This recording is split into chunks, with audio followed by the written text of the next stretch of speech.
안녕하세요. 역사 돋보기입니다.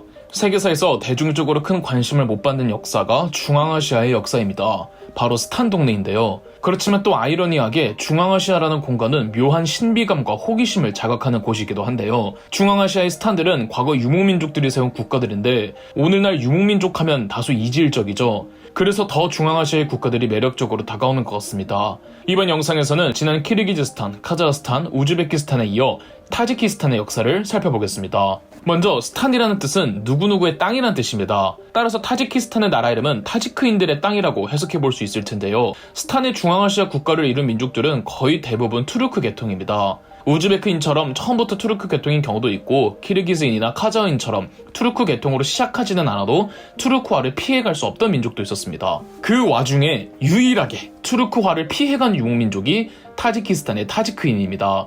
흑해와 카스피에서 기원했다는 인류사 최초의 유목민족이라 평가받는 스키타이인들은 서양과 중동의 공격을 받아 점차 동쪽으로 이동, 일부는 시베리아로, 일부는 이란 쪽으로 이주했는데 이 중 이란 쪽으로 이주한 스키타이계 중 투르크화되지 않은 유목민족이 바로 오늘날의 타지크인입니다. 따라서 이들은 투르크계가 아닌 이란 페르시아계로 분류되죠. 그래서 타지크인들은 다른 중앙아시아인들과는 달리 외양이 서구의 백인에 더 가깝습니다. 오늘날 타지키스탄이 있는 일대를 트란시옥시아나라고 합니다. 이 지역에서 실크로드를 통해 서양과 동양을 잇는 중개 무역을 했던 상인 민족이 있었으니 바로 소그드인들이죠. 투르크화되지 않은 이란 페르시아계 스키타이인들이 이 소그드에서 시작을 한답니다. 소그드인들 덕에 당시 몽골의 주인이었던 돌골 제국이 동유럽 비잔티움 제국과도 교류를 할 수 있었답니다. 소그드인들의 주요 거점지가 현 우즈베키스탄의 부하라, 사마르칸트, 그리고 현 타지키스탄의 판차킨트였는데요. 현재 발견된 판차킨트의 소그드 성곽 유적을 분석해보면 성곽 둘레 1750m에 성내 인구는 3000에서 4000명,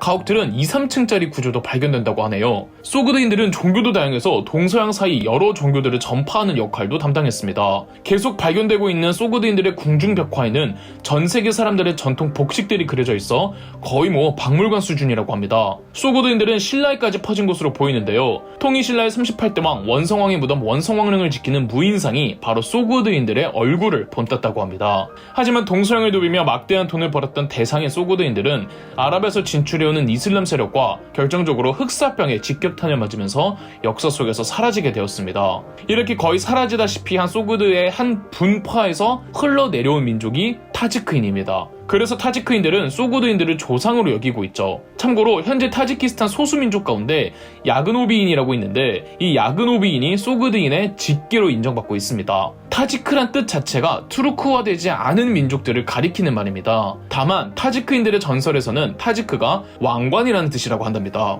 그렇다면 다른 중앙아시아인들처럼 투르크화된 민족이 아니라면 타지크인들은 이슬람도 아닐까요? 그건 아닙니다. 타지크인들도 이슬람입니다. 왜냐하면 타지크인들도 페르시아계이기 때문에 이란의 영향으로 이슬람화 되거든요. 그 계기가 되었던 역사가 이란의 왕조들 가운데 사만 왕조였습니다. 사만 왕조는 그들의 뿌리를 페르시아 사산 왕조라고 선전하였으나 사만 왕조의 실질적인 시조는 사만 쿠다라고 하여 트란시옥시아나의 토착 호족이었다고 합니다. 트란시옥시아나의 이란 페르시아계라는 뜻은 타지크인이라는 뜻이며 그래서 사만 왕조를 타지크인들의 첫 국가라고 말하시는 분들도 많습니다. 어쨌든 페르시아 사산 왕조의 계승을 표방했던 사만 왕조였기에 사만 왕조도 이슬람을 국교화하였고 이때 타지크인들도 이슬람화되었죠. 다만 10세기 사만 왕조가 멸망당하고 시간이 지나며 이란과 타지크인들은 같은 이슬람이긴 하되 서로 다른 종파를 믿게 되며 갈라집니다. 타지크인들은 아프가니스탄 북부에 사는 다른 이란 페르시아계의 영향으로 이슬람의 두 종파 수니파와 시아파 중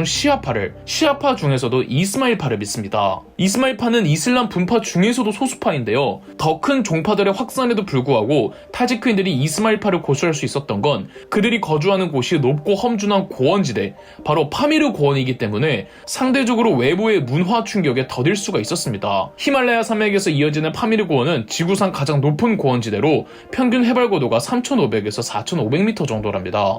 비록 다른 종파의 이슬람을 믿기는 하지만 생활이나 문화적인 측면에서 타지크인들은 이란과 상당히 비슷하죠. 그래서 타지크인들을 동페르시아라고도 부른답니다. 사만 왕조 멸망 후 타지크인들은 서요, 호라즘 왕조의 지배를 받습니다만 전부 징기스칸의 말발구 말에 짓밟히죠.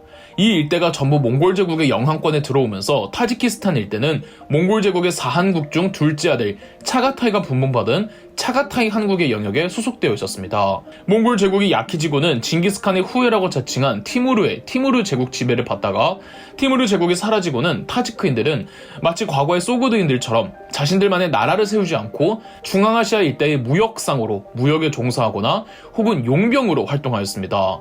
그러나 결국은 러시아가 중앙아시아 일대를 야금야금 장악해가면서 타지크인들도 러시아에 소속되었는데 중앙아시아를 넘어 더 내려가면 이제 인도 문화권이 들어가죠. 거긴 영국이 꽉 쥐고 있었잖아요. 러시아도 영국의 관할을 침범하면 골치 아파지기 때문에 중앙아시아 진출을 어느 정도 멈췄는데 그 기점이 바로 타지키스탄과 아프가니스탄의 국경지대였습니다. 러시아와 영국에 의해 타지크인들은 오늘날의 타지키스탄과 아프가니스탄 북부로 분열되었고, 그러니까 오늘날의 타지키스탄과 아프가니스탄의 국경은 과거 러시아와 영국의 국경이었다고 할 수 있는 거죠. 1917년 러시아 혁명이 터지고 소비에트가 들어서자 처음엔 타지크인들은 우즈베키스탄에 있던 부하라 소비에트 인민공화국에 소속되어 있었습니다.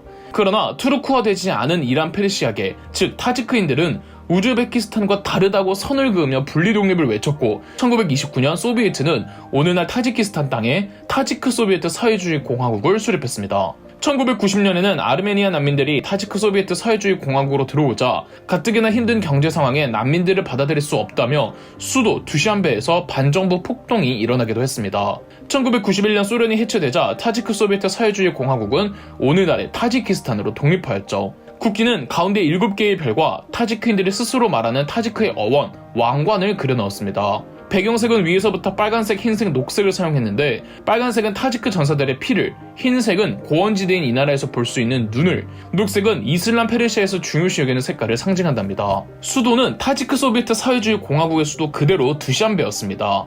두샨베는 실크로드 시절부터 주요 도시 중 하나였답니다. 타지키스탄의 초대 대통령은 타지키스탄 공산당 서기장 출신이었던 카하르 마흐카모프였습니다. 타지키스탄의 독립 직전 타지키스탄의 대통령으로 선출되었죠. 다만 카하르 마흐카모프의 정권 지지도가 매우 약했는데 우선 두샨베 폭동 이후 타지키스탄 국민들의 정부에 반감을 가지고 있었고, 더군다나 카하르 마흐카모프는 러시아에서 군 강경파들이 고르바초프를 납치 구금했던 쿠데타를 지지했었는데 이로 인해 타지키스탄 내 카하르 마흐카모프의 지지도가 추락, 카하르 마흐카모프는 사임하고 1991년 라흐몬 라미에프가 2대 대통령으로 선출되었습니다. 그런데 2대 대통령인 나비에프도 초대 대통령이었던 마흐카모프처럼 소련 해체와 독립을 원하지 않고 있었습니다. 자생할 여력에 자신이 없던 거죠. 타지키스탄 국민들도 소련 해체와 독립이 잘된 일이냐 아니면 타지키스탄의 미래의 불운이었느냐를 두고 갈렸습니다. 정치적 의견 차이뿐 아니라 종교적으로도 이슬람 근본주의를 고수하자는 국민들과 서구화된 문화를 적극적으로 수용하자는 국민들로도 나뉘고 있었죠.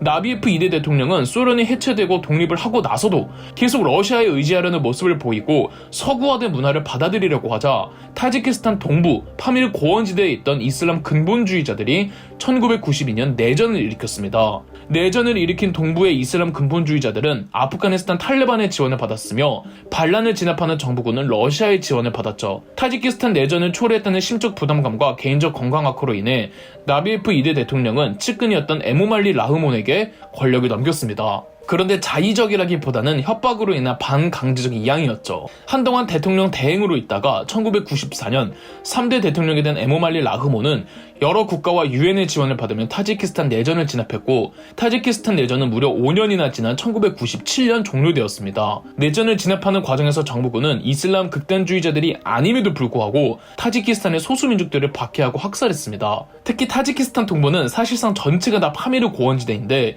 이곳은 고르노 바다흐시안 자치주라고 하여 고원지대인 만큼 소수민족 비율이 굉장히 높습니다.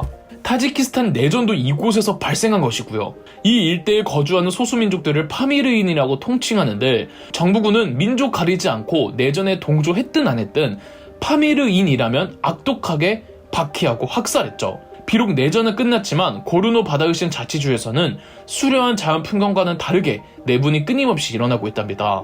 라흐몬 3대 대통령은 다시는 타지키스탄 내전이 재발하지 않도록 하겠다며 이슬람 극단주의를 탄압하는 핑계로 독재의 명분을 삼고 있으며 사실상 타지키스탄의 모든 국민들의 인권을 탄압하고 언론을 통제하는 등 독재를 일삼고 있습니다. 무려 30년을 돌파했죠. 라흐몬 대통령의 독재는 언제쯤 어떻게 끝나게 될까요? 그럼 역사 돋보기였습니다. 가장 쉬운 역사 첫걸음 역사 돋보기의 책이 나왔습니다.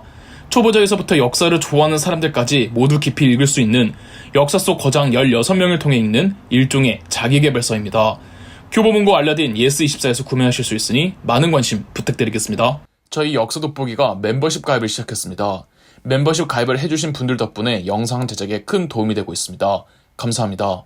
영상 재미있으셨다면 구독과 좋아요, 알림 설정까지 해주시면 감사드리겠습니다.